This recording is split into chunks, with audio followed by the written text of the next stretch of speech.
Most of us aren't stuck because we're confused. We're stuck because deciding would mean grieving who we used to be, grieving who we thought we would be in this moment of our lives. There's a quote that's been living rent free in my head for the past 2 months, and I want to share it during this time of reflection. I made this video for those who know something has to change because reflection needs to lead to decision. Otherwise, it just becomes rumination and defeats the point. So this quote isn't about choosing, it's about deciding. And once I really understood the difference, it reframed how I see careers, relationships, and honestly, why so many of us stay stuck, even though we're smart, capable, and doing all the right things. You have to decide some things. And the word decide is so powerful because the last half of that word, CIDE, means to kill off. It's the same root as pesticide or homicide or those kinds of strong words. When you decide something, you kill off every other option. What stuck with me was this: decide means to kill off, not refine, not keep warm, not leave the door cracked just in case, but kill off. Okay. The prefix D comes from the Latin meaning down, away, off. And I think it's fitting because we're in December and that's when we start reflecting a lot. It implies removal, separation, reduction. So the word decide explains a lot actually, because most of us aren't undecided because we're confused. We're undecided because deciding would require grief, letting go, saying no to versions of ourselves we're still emotionally attached to. Saying no to our backup identities, who we thought we should be, the safety net roles, the old versions that once made a lot of sense, but they no longer do. And when we decide to stay in exploration, it keeps options alive, right? Because decisions equal or require small deaths on our part, right? I think of like little fires everywhere. It's just constant little deaths. And this shows up everywhere, especially in our careers. I see this constantly with high performing, thoughtful professionals. We say things like, I'm exploring a few options. I'm keeping my options open. I don't want to box myself in. And this all sounds mature, reasonable, strategic, but underneath it, we're exhausted. We're spinning, we're burnt out, we're applying broadly and second guessing every move that we make, wondering why nothing is clicking. Because exploration feels safe and deciding feels a little bit too final. It feels a little bit too boxed in. But I want to just offer this: you cannot build momentum while emotionally entertaining several exits. Right?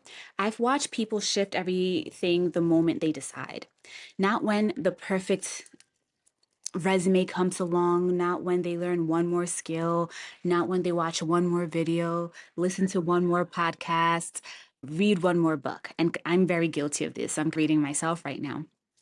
But what I've seen change in myself and also with the folks I work with is when people say, this is the direction I'm committing to. This is the identity I'm stepping into. These other paths are done. I've decided. And suddenly the messaging gets clearer. And suddenly the message gets clearer. Their confidence changes, opportunities find them instead of the other way around, because you become a lighthouse to the direction that you're going to. You start attracting. And very rarely does the market change. What changes is you. And that really makes a difference in what you're projecting and what you're putting out there. Because deciding collapses timelines. When we hear about like quantum leaps and stuff, that is what is happening. Someone has decided, and therefore they see opportunities that are better aligned, which then allows you to fast forward in a few things. And this is actually the core of the work that I do. Not telling people what job to apply for, not handing out generic steps. I work with people who are capable but maybe fragmented, smart but split. You're ambitious but undecided. And once you decide, the strategy becomes obvious. The noise falls away, the energy shifts, and clarity is about a commitment. And I want to offer you that going into the next year without that low grade anxiety humming in the background can really change and shift your life. No more am I wasting time? Am I choosing wrong? What if I regret this? Instead, you're walking and you're navigating the world with an approach of, I know what I'm building. I trust my direction. I'm moving with intention. And that kind of clarity changes how you show up in interviews, conversations, negotiations, even how people perceive you and what opportunities are attracted to you. People respond to decisiveness. People respond to confidence, even when consciously they don't necessarily realize that. So, if you're at the edge right now, the place between exploration and decision, that's where my work lives. My playbook and my one on one clarity sessions aren't about giving you more tactics, they're about helping you see the path enough to commit, to kill off what's no longer aligned so you can move forward without dragging 5 past versions of yourself along for the ride. You can say, thank you so much for your service and keep moving in your purpose. So, as you close this year and step into the next one, ask yourself honestly, what are you avoiding making a decision on?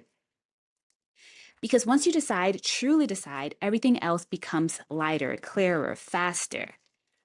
So, the links below if you want support with that decision. And that's it for today. Subscribe for daily nuggets like this.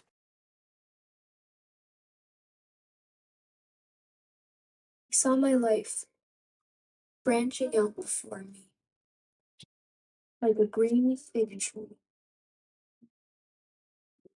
From the tip of every branch, like a fat purple fig, a wonderful future beckoned and winged.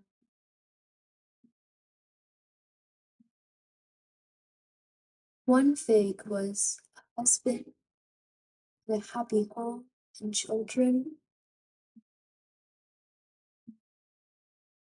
Another fig was a famous poet. Another fig was a brilliant professor. And another fig was Europe and Africa and South America.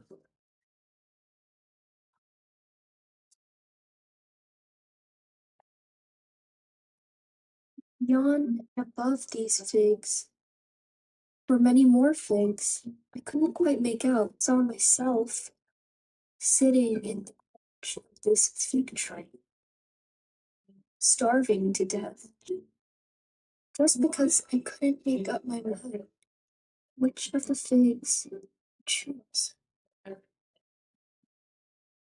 I wanted each and every one of them, but choosing one meant losing all the rest.